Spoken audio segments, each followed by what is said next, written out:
Say, man, who's that cat coming down the street? I don't know, but it sounds to me like that's just the man with the bone.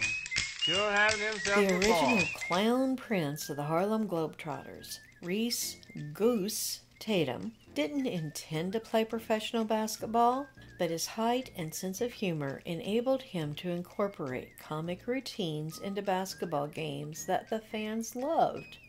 Today, February 20, 2024, Lyle Station Historic School and Museum cheers on basketball's funny man who once stated, "My goal in life is to make people laugh," and he accomplished that goal. Tatum, a star athlete at Booker T. Washington High School in El Dorado, Arkansas, played football, basketball, and baseball.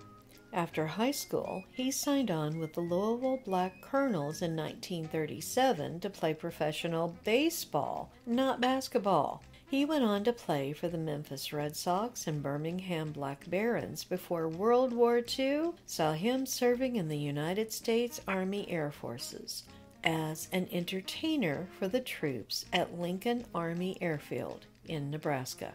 In 1942, the Harlem Globetrotters owner, Abe Saperstein, discovered Tatum on the baseball diamond and signed him to play for the Globetrotters, where he reigned as the Clown Prince for 11 years, before teaming up with fellow Globetrotter Marquise Haynes to form the Harlem Magicians.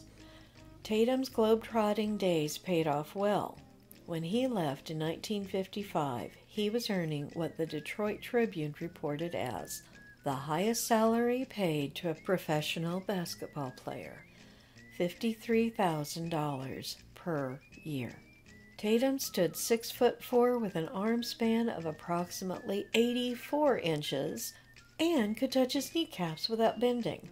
With perfect timing both for comedy and basketball, his physical skills enabled him to make shots that others could only dream of out on the court while playing a practical joke at the same time. The Globetrotters excelled in comic stunts, and Tatum choreographed many of them, such as falling over in a faint just to be revived by the smell of his own stinky shoes, trying to infiltrate and spy on the other team's huddle, and sneaking into the bleachers and hiding in the crowd. He studied comic acts by attending circuses and watching the clowns and mimes, using them for inspiration.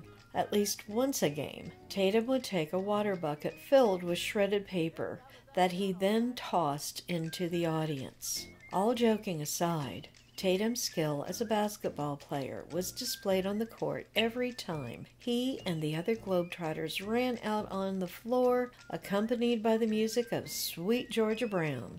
He perfected a hook shot, making the shot without looking at the basket, and was recognized as being the first basketball player to score more than 50 points in one game. Goose Tatum passed away in 1967 at the age of 45. 7 years later, the Arkansas Sports Hall of Fame inducted him as a member, and in 2002, the Harlem Globetrotters retired his number 50 jersey, the fourth player whose number was retired, and they placed his name in the Globetrotters Legends Ring in New York at Madison Square Garden. 9 years later, in 2011, he was elected to the Naismith Memorial Basketball Hall of Fame.